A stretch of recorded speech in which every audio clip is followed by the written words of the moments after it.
नाजरीन, रुपया पैसा में आपको खुशामदीद कहते हैं। मैं हूं अली नासिर। अब बात कुछ ऐसी है कि मुस्तकबिल में मंजरनामा क्या निकल के सामने आएगा, इसके बारे में बात करेंगे। क्योंकि अब बात यह है कि अगर आपने इस मुल्क की मईशत को देखना है तो आईने में ज़रा सियासत को भी देखना पड़ेगा कि हालात कहाँ जा रहे हैं। बात यह है कि इकनॉमिक पॉलिसीज़ में कंसिस्टेंसी चाहिए। IMF की ख्वाहिश ये है कि जो प्रोग्राम में इस दफ़ा तय हुआ है स्टैंड बाई अरेंजमेंट में, हुकूमत उस पैमाने पर पूरा उतरे।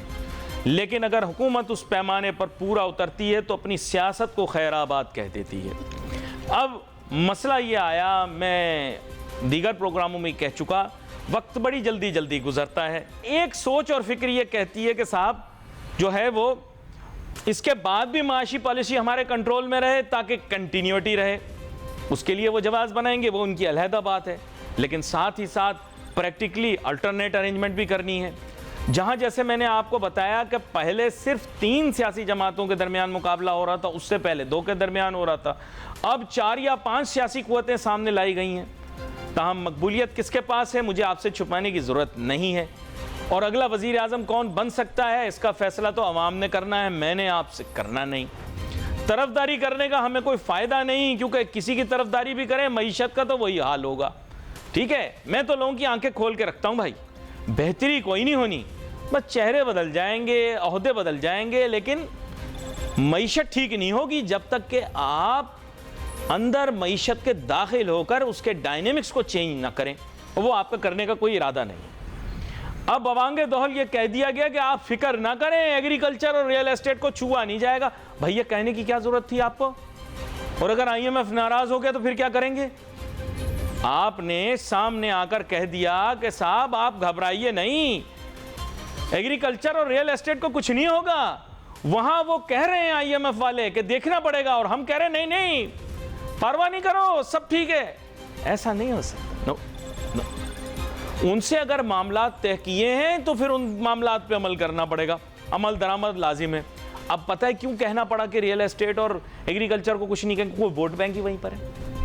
अगर एग्रीकल्चर को छू दिया, देखो शहरों के अंदर कोई सियासत नहीं है, शहरों के अंदर किसी भी तरह की सियासत हो सकती, गांव देहात में ऐसी सियासत नहीं हो सकती।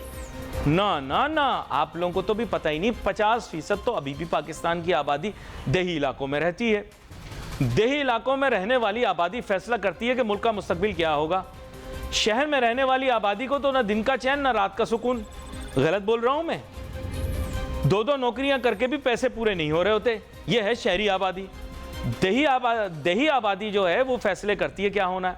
खास तौर पे जिस इलाके से मैं बिलोंग करता हूं, सेंट्रल पंजाब, वो फैसला करती है कि साहब वहां सेंट्रल पंजाब के देही इलाके जहां पे majority bulk of the seats मौजूद है, अगर आपने वहां एग्रीकल्चर को छू दिया तो सीटें गई, खत्म कहानी।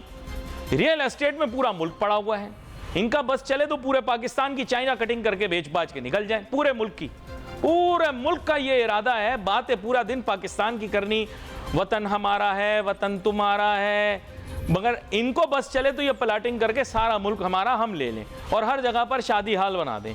सही है, ये मैं आपको बता रहा हूँ जो हमारी मेंटेलिटी है। बातें ना करें, आप लोगों को सब पता लग गया, आप एक्सपोज हो चुके हैं। अब प्रॉब्लम ये है कि रियल एस्टेट अर्बन इशू है, एग्रीकल्चर रूरल इशू है। दोनों को छू दिया, वोट बैंक गया। दोनों को कोई छूने के लिए तैयार नहीं। ये मामला देखें, मैंने आपको बता दिया। अब आगे क्या करना है ये तो अब गुफ्तगू में हम और भी चीज़ें निकालेंगे। अब हम गुफ्तगू का आगाज़ करेंगे जनाब शेख उमर रेहान साहब के साथ, जो कि ताजर सियासत का एक मारूफ नाम है। इसके साथ साथ साबिक सरबरा काटी भी रहे। वेलकम करता हूँ सर आपको शो में। थैंक यू अली भाई। अब बात ये है शेख उमर रेहान साहब के, आपके सामने मैं मुख्तसर सी मंजरकशी कर सकता हूँ। मंजरकशी ये है कि ये जो केयर टेकर गवर्नमेंट होती है ना, ये वो हलाले वाली चीज़ होती है। तो हमारे यहाँ हम क्योंकि मुख्तलिफ़ शहरों में पंजाब में आबाद रहे हैं, तो फैसलाबाद के अंदर एक हमारे बड़े शरीफ साहब थे, तो उनको हलाले की ज़िम्मेदारी दी गई कि वो उस दौरान जो है वो किसी की ज़ौजा का तहफ़्फ़ुज़ करें। नहीं भौंडी बात, लेकिन सच्ची बात है। निगरान हुकूमत इस तरह की होती है। अब प्रॉब्लम ये था कि वो जो साबका शोहर थे, उन्होंने तो अपने हिसाब से ये सोचा कि अब ये शरीफ आदमी है, अगले दिन या अगले सुबह या जो भी शरई मामलात पर मैं वाकफियत तो नहीं रखता, लेकिन जब तकाज़े पूरे हो जाएंगे तो दोबारा से वो अपनी ज़ौजा से रुजू कर सकते हैं तलाक के बाद।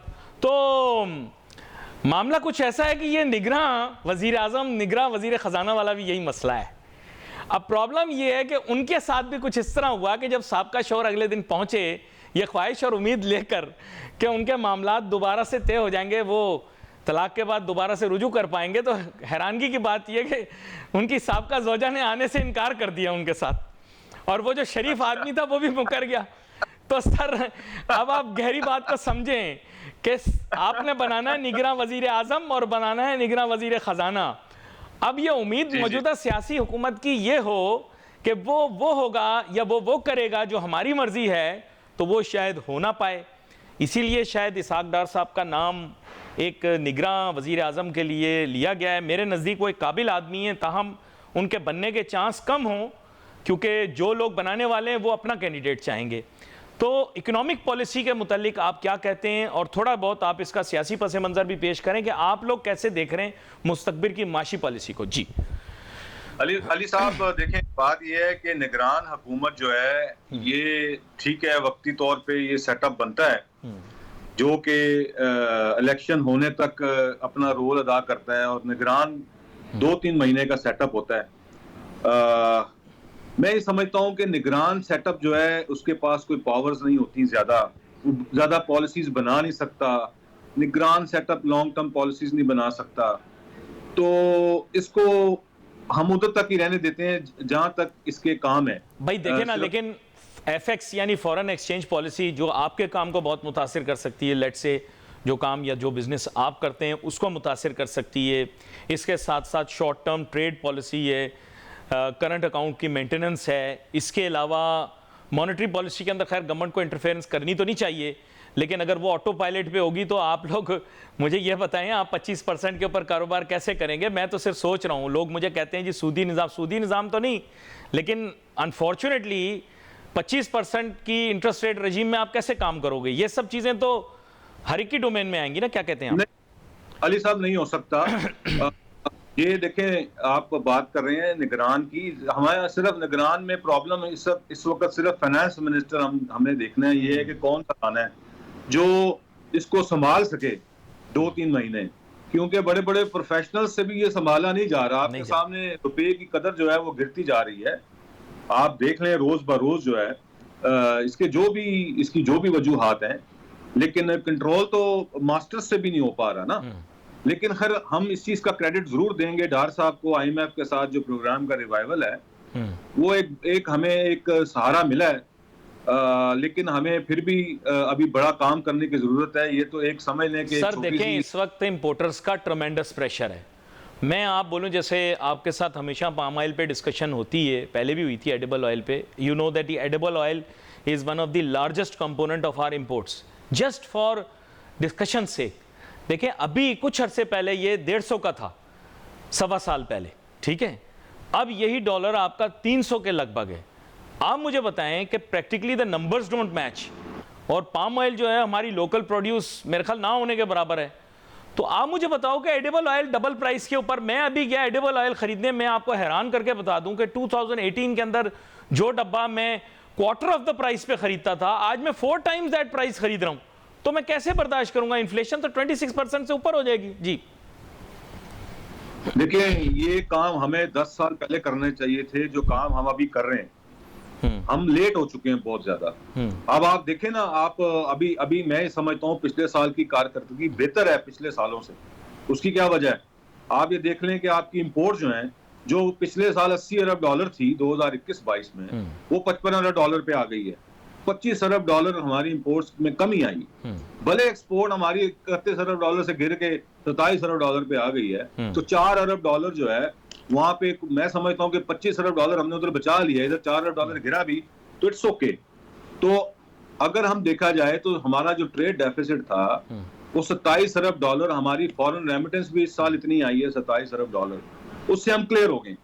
यानी कि हमने इधर नुकसान नहीं किया। नहीं तो पिछले 15-20 सालों से हम लोग तो यहाँ पे 20-20, 25-25 अरब डॉलर जो नुकसान करते रहे हैं, और कर्जे ले लेके हमने अपनी इकोनॉमी को चलाया है।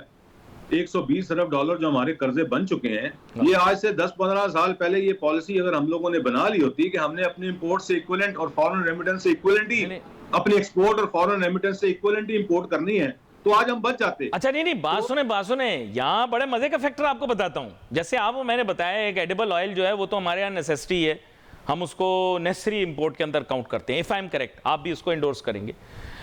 प्रॉब्लम पता है क्या, मैं आपको बड़े मजे की बात बताऊं, आईएमएफ ने अभी जो प्रोग्राम हमारे साथ डिजाइन किया है स्टैंड बाई अरेंजमेंट, इसके अंदर उन्होंने बहुत क्लियर कर दिया है कि अब नो हैंकी पैंकी, इंपोर्ट के ऊपर कोई पाबंदी नहीं, इंपोर्ट जो जितना चाहे मंगवाएगा, आपको फैसिलिटेट करना पड़ेगा, वो उसको डॉलर कहां से अरेंज करता है वो फिर मार्केट से अरेंज करेगा, भले महंगे खरीदे। और हमारे इंपोर्टरों ने लाइनें लगाई हुई हैं, वो कह रहे हैं जितना डॉलर हमको दे दो, इस मुल्क में बनता तो टके की कोई चीज नहीं है। खाली आप देखें पाक स्टडीज की किताब में ये बकवास लिखी हुई है कि हम वसाइल से माला माल हैं, बाकी तो ऐसे लगता है जैसे हमारे तन पे कपड़े ही नहीं है। ये तो मतलब प्रॉब्लम ये इंपोर्टर ने लाइन लगाई हुई बैंकों के बाहर, कह रहे हैं जितने डॉलर है हमको दे दो, हमने मंगाना है माल। जी ये तो वही हाल हो गया कि 3 रुपए आपने हमें दे दिए हैं और आपने हमें बोला जी 3 रुपए आप ले लो और 20 रुपए की खरीदारी कर लो, तो ये तो यही हिसाब है ना।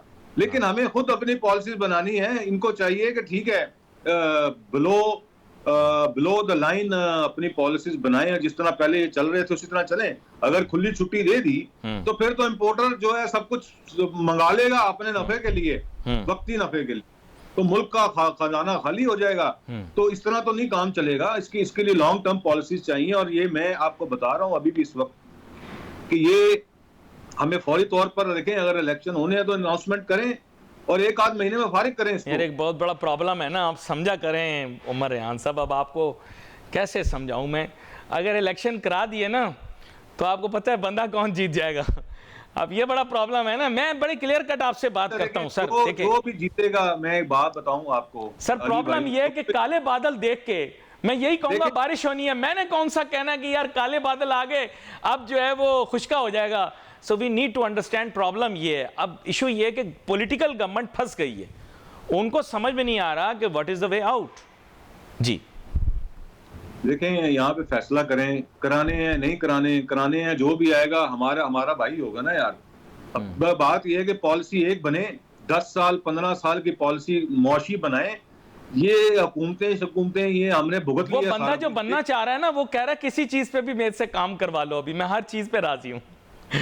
वो एक बंदा इस नहज पे आ जाता है ना कभी कभार उमर साहब, कि बंदा बैंक उसके पास जाता है या कोई भी बंदा उसके पास जाता है, वो कहता है यार ये शर्त मान ले, वो कहता है मुझे सारी शर्तें मंजूर हैं, बस मुझे दूल्हा बना दो, है ना।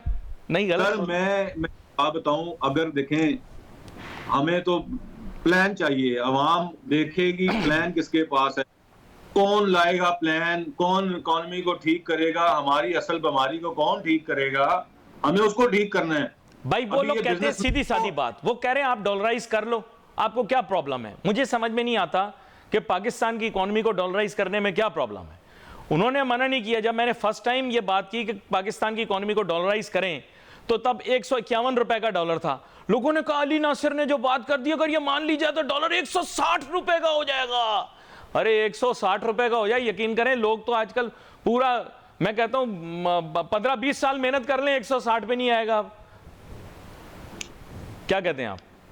देखें अली भाई, बात यह है कि हमें अभी भी बहुत रिफॉर्म्स की जरूरत है अपने मुल्क के अंदर लाने की।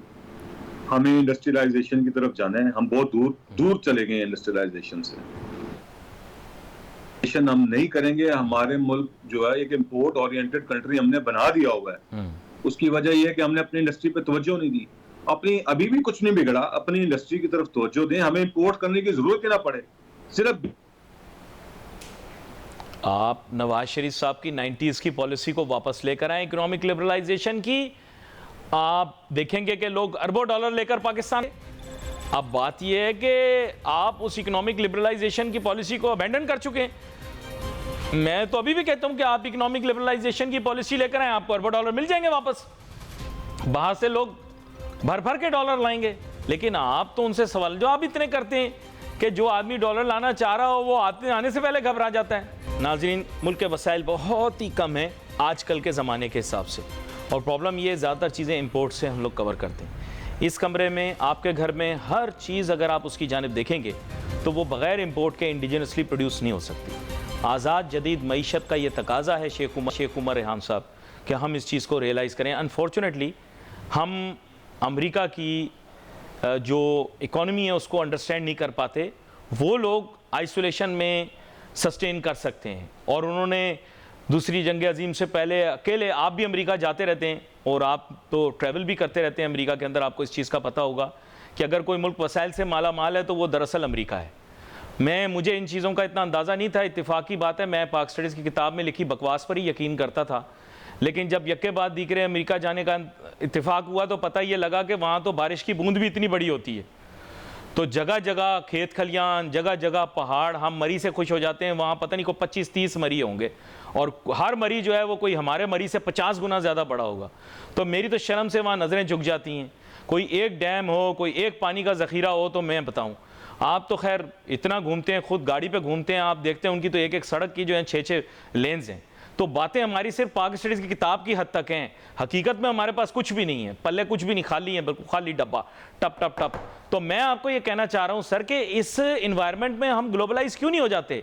आलमगीरियत का दौर है, आलमगीरियत के अंदर डॉलराइज करना क्या बुराई है? आप करें अपनी इकोनॉमी को डॉलराइज, 90s की नवाज शरीफ साहब की पॉलिसी को वापस लेकर आए। बिल्कुल हो सकता है, बिल्कुल हो सकता है, सब कुछ हो सकता है। देखें, अमेरिका को अल्लाह ताला ने नेचुरली रिसोर्सेज दिए हैं, ठीक है। और आप देखें, मैं अभी दफा मैं बोस्टन में था तो वहाँ पे मैं एक थीम पार्क में था, तो वहाँ पे ये बात हो रही थी कि वो ये बता रहे थे कि दुनिया का 60%, पूरी दुनिया की 60% एनर्जी के रिसोर्सेज अमेरिकन इस्तेमाल करते हैं। देख ले। और पूरी दुनिया का 50% कचरा भी अमेरिकन निकालता है। और आप इधर से अंदाजा लगाएं कि अमेरिकन वहां आवाज मेरे ख्याल दोबारा बैंक का सबसे मकरूज भी वही है, वर्ल्ड बैंक का सबसे बड़ा, लेकिन उनके पास रिसोर्सेज हैं, उनके पास पॉलिसीज हैं, उन्होंने अगले 100 साल की पॉलिसियां बनाई हुई हैं जिसकी वजह से वो चल रहे हैं। अच्छा, मजे की बात आप ये देखें कि रिसोर्स रिच होने के बावजूद सामान वहां पे चाइना से भी आ रहा है, सामान वहां इंडोनेशिया से भी आ रहा है, सामान वहां पाकिस्तान से भी आ रहा है, सामान वहां इंडिया से भी आ रहा है। यानी वो अपनी रिसोर्सेज को भी रिटेन कर रहा है और दूसरों की रिसोर्सेज से बेनिफिट भी कर रहा है। एक हम अकेले पाक स्टडीज की किताब के अंदर वसाइल से माला माल। देखें, मैं ये आपसे अर्ज कर रहा हूं कि हमें अपनी लॉन्ग टर्म पॉलिसीज बनानी है।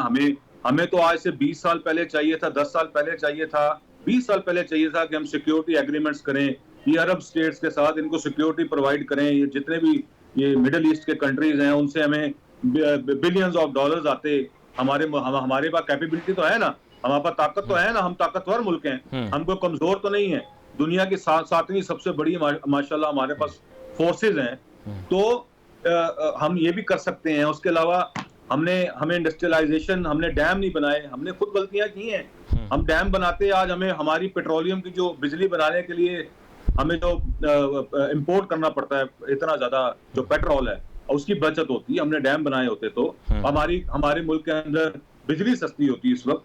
तो हमें ये इस तरह की हमने अपनी एग्रीकल्चर जो है उसको उस पर काम नहीं किया, हमने टैक्स नेट अपना नहीं बढ़ाया।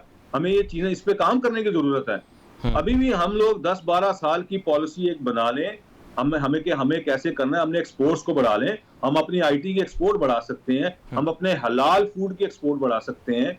यानी कि हलाल फूड जो है तकरीबन $2.5 ट्रिलियन की मार्केट है दुनिया की, हमारे पास उसका 1% भी नहीं है। हम पाकिस्तान इस्लामिक मुल्क है नहीं, लेकिन हमारा तो दावा यह है कि एशिया की सबसे बड़ी मवेशी मंडी हमारे यहाँ लगती है। तो अब इस सूरत में अगर मवेशी मंडी लगती है तो उसका गोश्त कहाँ जाता है? खुद खा जाते हैं हम। मुझे समझ में नहीं आता ये क्या चक्कर क्या है, आप मुझे समझाएं शेख उमर रेहान साहब। मैं सर ये बता रहा हूँ कि हम लोग देखें, खुद कफील मुल्क हैं, हमारे पास रिसोर्सेज है, लैंड है हमारे पास, हम इसको अपने लाइव स्टॉक को डेवलप कर सकते हैं, इसकी एक्सपोर्ट्स कर सकते हैं, इसमें हमारे पास बड़ा काम हो सकता है। हम अपनी एग्रीकल्चर को, आप देख लें, सिंध की कोस्टल बेल्ट बंजर पड़ी है, बलोचिस्तान हमारा सारा बंजर पड़ा है। कोस्टल बेल्ट जो है वहां पे हम सनफ्लावर लगा सकते हैं। वो पूरे जो लैंड है वो बहुत फर्टाइल है सनफ्लावर के लिए। ये जो कोस्टल बेल्ट है, पॉम ऑयल लगा सकते हैं हम। मैंने खुद देखा पॉम ऑयल लगा हुआ ठट्ठा में मैं खुद गया, मैंने वहां पे प्लांटेशन देखी पाकिस्तान, वो बेहतरीन फ्रूट लगा हुआ था पॉम ऑयल का। तो हम काम नहीं कर रहे। तो हमें देखें, हमारी अपनी कमजोरियां हमें दूर करनी है। मैं देखें किसी सियासी जमात पे ब्लेम नहीं डालूंगा किसी चीज का। मैं भी नहीं डालूंगा। मैं ये समझता हूं कि हमें सबको एक पॉलिसी बनानी चाहिए। सारी सियासी जमातों को, बिजनेसमैनों को, सबको एक जगह बैठना चाहिए। अब ये प्लेटफॉर्म कौन प्रोवाइड करेगा ये हमें नहीं पता। ये देखो सर, लेकिन इस पूरी थ्योरी को फिट होना पड़ेगा आईएमएफ की ओवरऑल थ्योरी में। अब वो कहते हैं ये आज़ाद जदीद मईशत का दौर है, फ्री मार्केट इकोनॉमी। इसमें वो अपनी बिजनेसेस का लिहाज नहीं करते अगर वो कंपेटिटिव ना हो। यानी उनकी अपनी बिजनेसेस आपने देखा होगा कितनी बंद हो गई वेस्टर्न वर्ल्ड के अंदर, क्योंकि उन्होंने अलाउ किया एक्सटर्नल प्लेयर्स को कि वो आएँ और कम्पीट करें। प्रॉब्लम ये है कि हम कहते हैं कि हम अकेले रेस में दौड़ेंगे और तीसरी हमारी पोजीशन आएगी, लेकिन हम जो है किसी को बाहर से नहीं आने देंगे। ये सर हमें अपनी ज़िदें छोड़नी पड़ेंगी। पाकिस्तान के अंदर लोग बहुत ज़िद्दी हो गए हैं, वो ज़िद छोड़ दें, यकीन करें काम ठीक हो जाएगा। क्या कहते हैं आप? बिल्कुल, हमें इंटरनेशनल प्लेयर्स को देखें, हमारे मुल्क के अंदर बहुत पोटेंशियल है अली भाई, बहुत सेक्टरों में काम होने वाला है। अभी मैं कल एक किसी बंदे से मुल्क से बाहर बात कर रहा था किसी कंपनी में, वो कह रहे थे कि आपके मुल्क के अंदर अभी तक राइस ब्रेन ऑयल के ऊपर काम नहीं हुआ। यानी कि ये जो चावल, पाकिस्तान एक बहुत बड़ी एक्सपोर्ट करता है चावल की, तो ये जो चावल का जो हस्क होता है, ठीक है, उसमें से ऑयल निकलता है, एडिबल ऑयल, और उसके ऊपर हमारे मुल्क में का काम ही नहीं हुआ। अगर हम वो भी निकालने जाएंगे, उसके प्लांट अगर हम लगाएंगे पाकिस्तान में, तो हम उससे भी राइस ब्रेन ऑयल निकाल सकते हैं, और वो बड़ा हेल्दी होता है इंसान के लिए। इसके बाद हमारे मुल्क में काम ही नहीं हुआ। इंडिया में इतने प्लांट लगे हैं, नहीं पता नहीं कितने लाख टन तो राइस ब्रेन ऑयल वो निकालते हैं। तो इस तरह की चीजों पे हमें काम करने हैं। तो ये देखें, अभी टेक्नोलॉजी का दौर है, हमें अपनी टेक्नोलॉजी को इम्प्रूव करना है, हमें लेटेस्ट मशीनरीज पाकिस्तान में बनानी है, डेवलप करनी है। हम अपने हमसाया मुल्क के साथ हर जगह पे हम मुकाबला कर सकते हैं। हमें हमारे पास रिसोर्सेज हैं, हमारे पास सारा कुछ है, सिर्फ हमें तवज्जो सिर्फ ये देनी है, हमें अपने सिस्टम को थोड़ा सा इम्प्रूव करना है। हमें अपने सारे सेक्टर्स को बिठा के देखें, हमारे को इतने बड़ा, हमारा छोटा सा तो मुल्क है, तो इतना कोई मैं समझता हूँ जो मसाइल हैं वो सारे हल हो सकते हैं। हाँ, बस उसका ये मैं आपको बताऊं, जिसे लोग डिसएडवांटेज समझते हैं, ये हमारा मुल्क बड़ा कम्पैक्ट सा मुल्क है। हम कहते हैं ना वसी और ये वो 18 घंटे में तो पाकिस्तान खत्म हो जाता है, आप गाड़ी चलाना शुरू करें तो। और अगर वो वाली स्पीड जो आप स्पीड पे गाड़ी चलाते हैं, मैंने सुना है अमेरिका के हाईवे पे, अगर 120 मील के ऊपर आप चलाना शुरू कर दें ना, फिर तो आपने 12 घंटे में पूरा पाकिस्तान खत्म कर देना, आपने तो चीन में उरमची पहुंच जाना है। तो बात सर ये है कि ये बड़ा कॉम्पैक्ट सा मुल्क है हमारा। पाक स्टडीज की किताब से मैं बाहर निकलना पड़ेगा, और मैं लोगों को यही समझाता हूं कि हमारी आबादी बहुत ज्यादा है। It is both A liability and an asset. अगर हम इसे सही से इस्तेमाल कर लें तो इट्स एन एसेट, अगर हम इसे सही से इस्तेमाल ना करें तो आवर आबादी इज ए लायबिलिटी। आप खुद देखें कि ये जो अभी जो यूनान वाला वाकया पेश आया, कितना अफसोसनाक। देखें समुंदर के अंदर कितने हमारे नौजवान बच्चे जो हैं वो वहाँ जाते हैं और डंकी लगा के, और फिर वहाँ पर जिस तरह की उनको साथ प्रॉब्लम्स उनको फेस करनी पड़ती है, जिस तरह की लाइफ वो लीड करते हैं, और जिस तरह की लाइफ लोग लीड कर रहे हैं मशरिक़ वस्ता और दूसरे ममालिक के अंदर, सख्त ज़िंदगी, ये एक लाइबिलिटी बने हुए थे, तो यहाँ से छोड़ के गए ना लोग। पाकिस्तान छोड़ के जाना नहीं चाहते। ये पाकिस्तान छोड़ के जो नौजवान जा रहा है, ये यहाँ से अक के जा रहा है। अक के जो लोग उर्दू में सुन रहे हो, तंग आके, सड़ के, जल के, अक के यहाँ से गया हो। जी अली भाई देखें, मैं इस बात को जो है ना समअप करूंगा। जी जी, करें समअप करें। देखें, मैं उस मैंने पिछले दिनों ट्विटर में मैं पिछले दिनों ट्विटर पे देख रहा था कि किसी साहब ने लिखा हुआ था, और मैं भी उसकी वो जो पोस्ट है वो पढ़ के थोड़ा चौंक गया। उसने ये लिखा था कि मैं उस वक्त से डर रहा हूँ कि कहीं हमारे पाकिस्तानियों को इंडिया जाने के लिए डंकियां लगानी पड़े। आप समझ रहे हैं मेरी बात को? देखो, आपको आवाज आ रही है अली साहब? जी जी, मुझे आवाज आ रही है, बस आवाज मेरी निकल नहीं रही आपकी बात सुन के। आवाज मुझे आ रही है लेकिन आवाज मेरी निकल नहीं रही है ये सुन के। बात पता है क्या, ठीक है, ये उसने बड़ी जो भी पोस्ट थी, ये एक लम्हे फिक्री है, लेकिन मैं ये समझता हूँ कि हमारे मुल्क में बहुत पोटेंशियल है। हमारे मुल्क में हम सारी चीजों को ठीक कर सकते हैं, चीजें ठीक हो जाएंगी, कोई बात नहीं है। 120 अरब डॉलर का अगर कर्जा है तो इसका हम इसको बैठ के इसको रिजॉल्व कर सकते हैं। इस इशू को इतना बड़ा कर्जा नहीं है। अमेरिका दुनिया का सबसे बड़ा कर्जदार मुल्क है, वो भी तो चला ही रहना अपने सिस्टम्स को, तो ये कोई इतना बड़ा कर्जा नहीं है हमारे मुल्क के अंदर। इसकी हमें फौरन इसके ऊपर एक बनाना चाहिए कि जो डेट रीपेमेंट करने की एक पॉलिसी बनानी चाहिए कि हम डेट रीपेमेंट हमने कैसे करनी है। उसके अलावा हमें अपनी एक्सपोर्ट्स बढ़ानी है फौरी तौर पर, अपने मुल्क की अपनी एक्सपोर्ट को 50-60 अरब डॉलर पे हमें फौरन लेके जाना है अगले 3 से 4 सालों में।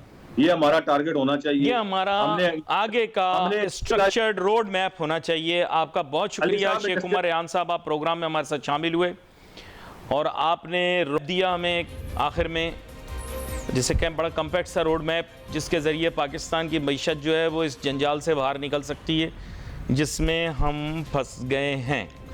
अब नाजरीन, प्रॉब्लम ये है कि अब इससे हमें निकलना तो है, लेकिन माशी चैलेंजेस जो पाकिस्तान को दरपेश हैं वो बड़े ही मुनफरिद नौइयत के हैं। साथ ही साथ देखें, सियासतदान इससे बॉदर्ड नहीं हैं क्योंकि उनकी ज़्यादा कंसर्न इस चीज़ से है कि अगली पॉलिटिकल गवर्नमेंट उनको मिल जाए। अब अगली पॉलिटिकल गवर्नमेंट किसी को मिल जाए, ये भी एक बहुत बड़ा सवालिया निशान इस वजह से है क्योंकि देखें, मैं चीज़ों को बड़ी नज़दीकी से और बारीकी से देखता हूँ। आज प्रोग्राम के आगाज़ में मैंने आपको बहुत सारी बातें बता दी, लेकिन मैं आपको इन शॉर्ट ये बताऊँगा कि इस वक्त हमारे मुल्क के अंदर जो लोग फैसला साज हैं,